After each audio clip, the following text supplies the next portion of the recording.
Hai kawan, perkenalkan namaku Rara. Aku ada info menarik nih tentang kehidupan di muka bumi berjuta tahun lalu. Simak terus ya. Jadi teman-teman, pada kesempatan kali ini kita akan membahas tentang masa praaksara. Praaksara? Apa itu praaksara? Rafa nggak pernah dengar.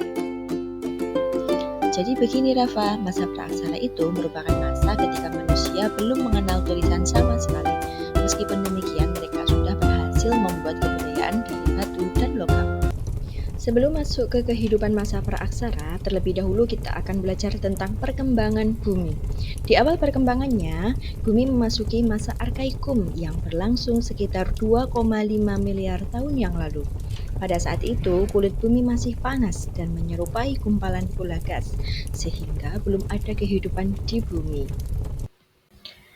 Pada perkembangan selanjutnya, bumi memasuki masa Paleozoikum di mana bumi masih belum stabil atau iklim yang sering berubah-ubah secara drastis. Bahkan terjadinya hujan di sepanjang tahun. Akan tetapi, pada masa Paleozoikum sudah mulai muncul fauna dan flora yang berukuran makroskopis atau yang berukuran sangat kecil. Perkembangan bumi yang selanjutnya adalah masa Mesozoikum. Pada masa ini, keadaan alam sudah mulai hangat dan tanah yang sudah semakin kering dibandingkan dengan masa sebelumnya.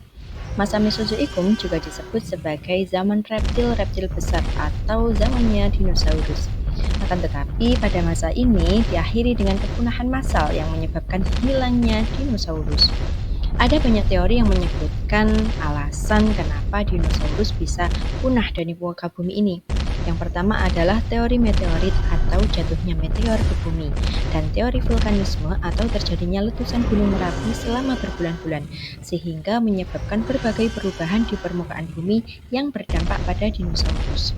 Selain itu, terdapat pula teori naiknya suhu permukaan bumi dan teori glasial, di mana suhu bumi turun dan naik secara ekstrim, sehingga hal tersebut berpengaruh pada organisme yang hidup pada saat itu untuk dapat bertahan hidup.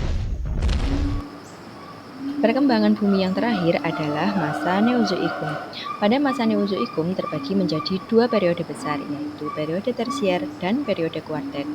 Pada periode tersier muncul berbagai jenis binatang mamalia seperti kera, sedangkan reptil-reptil raksasa seperti dinosaurus sudah mulai lenyap.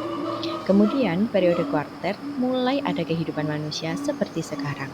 Jadi pada periode kuarter inilah manusia purba hidup dan meninggalkan berbagai hasil kebudayaannya. Sekian informasi sejarah perkembangan bumi. Untuk materi praaksara yang selanjutnya silahkan disimak pembelajaran kedua.